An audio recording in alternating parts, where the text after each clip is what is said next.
Ekologiya və Təbii Sərvətlər Nazirliyinin vəzifəsini icra edən Rəşad İsmailov.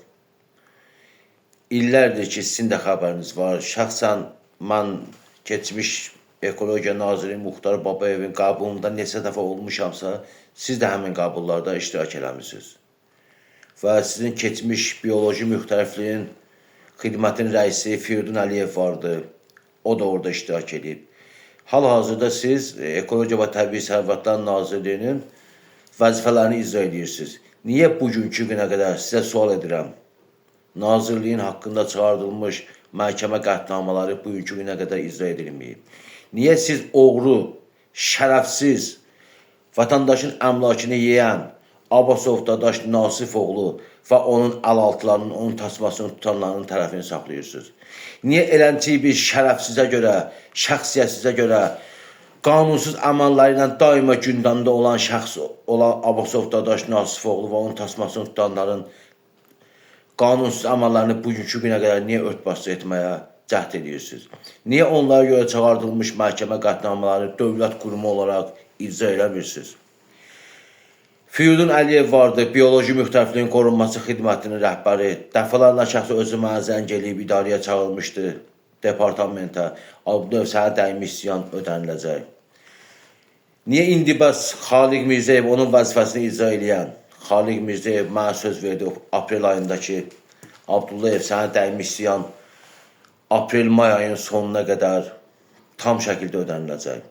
Sonra bəzi vaxtlarda da deyirsiniz ki, biz dövlət qurumu olaraq buna cavabdehliyi daşımırıq. Necə cavabdehliyi daşımırsınız ki, məhkəmə qətnamaları Ekologiya və Təbii Sərvətlər Nazirliyinə görə çağırılıb və orada bildirilir ki, vətəndaşa dəymiş ziyan Ekologiya və Təbii Sərvətlər Nazirliyinin bioloji müxtəlifliyin qorunması xidmətinin tərəfindən ödənilməlidir. Sonra da deyirsiniz ki, biz buna görə məsuliyyət daşımırıq. Niyə? Oğrunun tərəfini saxlaya bilirsiniz, şərəfsiz məmuruz ki var, Abbasov Dadaş Nasifoğlu, oğru, vətəndaşın əmlakını mənimsəyən və onun kimi 5-6 nəfər də elə nazirlikdə də var. Onun adamları ki var ki, onun tərəfini saxlayanlar, onun tərəfini saxlaya bilirsiniz, dövlətin qanunlarının tərəfini saxlaya bilmirsiniz.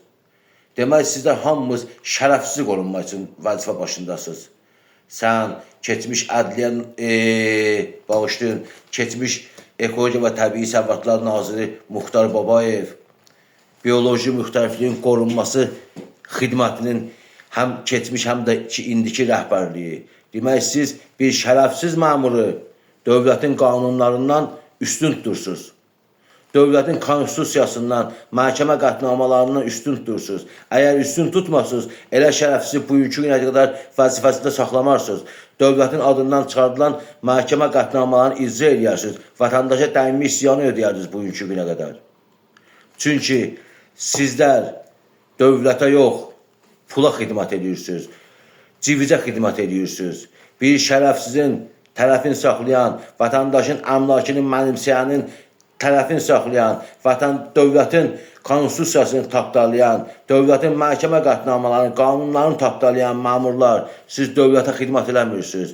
Siz pula, siz rüşvətə, siz şan-şöhrətə, siz ad-sana, siz bahalı maşınlara, siz bahalı villalara xidmət edirsiniz.